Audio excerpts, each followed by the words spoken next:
Mais detalhes sobre essa reunião. Boa noite, Giba. Boa noite, César. Boa noite para você que acompanha a gente. Olha, são 45 dias até o início do próximo mandato. Então, essa transição vai ter que ser diária, as discussões, as reuniões de integrantes das secretarias aqui com os responsáveis pela transição pelo lado do Tarcísio de Freitas, que é o governador eleito, né?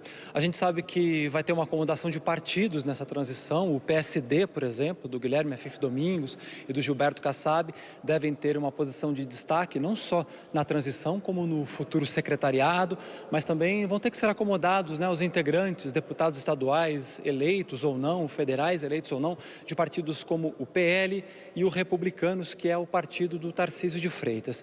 É bom a gente reforçar que tem uma série de compromissos a serem honrados, por exemplo, com as questões, né, do ICMS dos combustíveis, é algo que foi conversado já aqui e que eles vão discutir nos próximos dias para saber como é que vai ser a alíquota para os combustíveis, já que essa é uma preocupação muito grande, né, manter os combustíveis num preço acessível para as pessoas já no próximo ano. A gente sabe que esse ano teve uma redução do ICMS, vamos ver como é que vai ficar no ano que vem.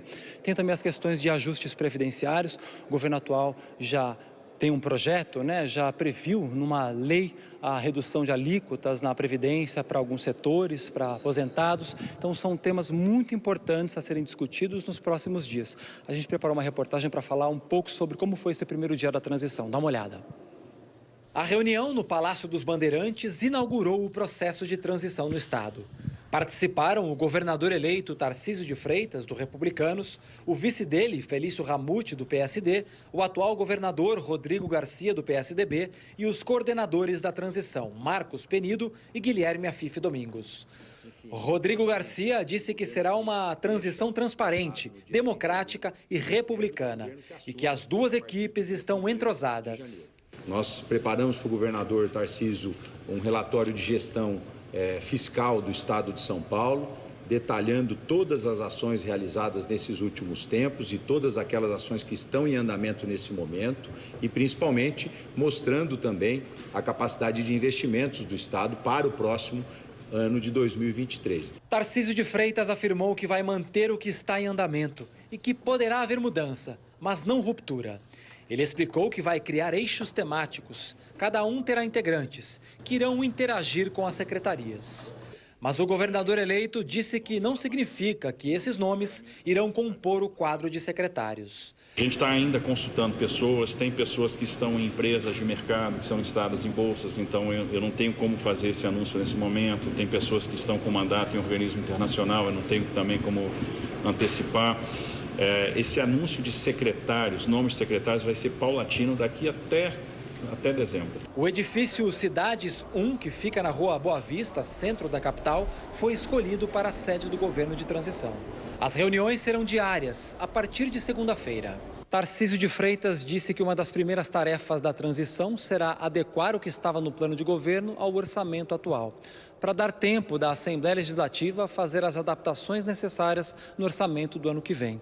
E afirmou que vai analisar com responsabilidade o projeto que prevê um reajuste de 50% nos salários do governador, do vice e dos secretários. Se for aprovado, vai gerar um impacto de R$1,5 bilhão com os salários de servidores. Quando você fala em aumento do salário do governador, você tem que ver que essa é a baliza para o teto do funcionalismo.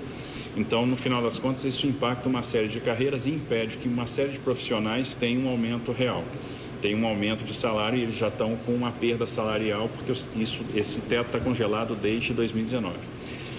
Então, existe a necessidade de você recuperar o poder de compra do servidor, né, do funcionalismo público. A outra questão é que você tem que ter espaço para atuar também na base da pirâmide. Marcos Penido disse que esse reajuste não está previsto no orçamento do estado. Hoje existe uma hipótese, existe um projeto de lei. Para se mexer no orçamento, nós precisamos que ele seja transformado em lei. As adequações que forem aprovadas em leis têm que ser adequadas ao orçamento. O projeto da mesa diretora que prevê o reajuste dos salários deverá ser votado na semana que vem. É necessário que 2/3 dos deputados sejam favoráveis para ele ser aprovado em discussão única.